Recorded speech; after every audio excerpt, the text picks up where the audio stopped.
So, how's everybody doing tonight? Figured I'd do a quick video on something new that showed up here at the farm.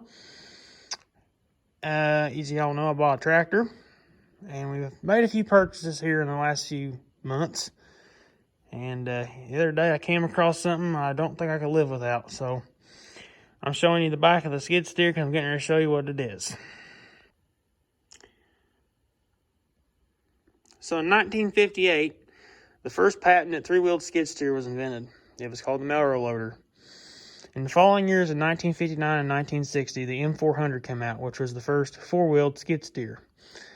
This one here is believed to be an M200, which is the first three-wheel patented, like I said earlier, because it has the caster wheel piece, and the guy remembers it being the first, or remembers it being a three-wheel machine, and then later was converted over to a four-wheeled unit.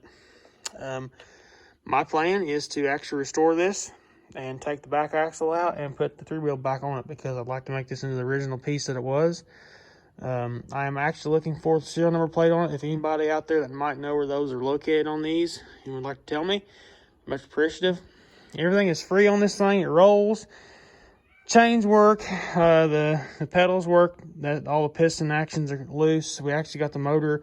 The motor was kind of locked up when we first got it. And then I just took a wrench and put it on there, and I broke it right loose. And then I dumped some oil on top of the spark plugs. That way it'll sit and kind of clean those out. Like I said, my plan, and probably starting this summer, is to get it kind of tore down. And then this winter, get it in the shop and start painting it. And then I'm going to send the motor off, get it rebuilt, get it running. Try and put it back in there and see what happens. And then as soon as I know that, it's going to get new tires, and then that back caster piece is getting put back in there, and the back axle, all that's getting disassembled as I go. So that way, this thing will be originally a three-wheeled loader.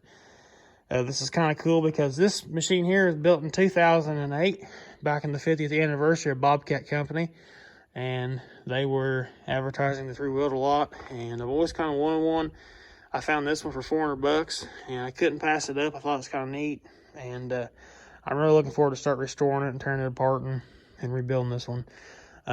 This is definitely getting restored and rebuilt, no matter what. I think it's going to be a really cool piece to have around as an antique toy. This thing won't move any dirt or do anything like that. It may occasionally maybe clean out the back barn or something, manure and stuff, just to play with it and see what it does. I never really ran a three-wheeled. I've ran the four-wheeled version. They're very, very hard to drive, but they're very interesting to drive as well because it's just kind of neat. But yeah, so anyhow, this is all I really know about it. All I know is it originally was a three-wheeled unit. I don't know where it came from. The guy had it for a lot of years. His dad had it for a lot of years, and I remember cleaning out the barns and stuff with it. It's about all I know. I don't know if they had it since new. He said no, but you never know.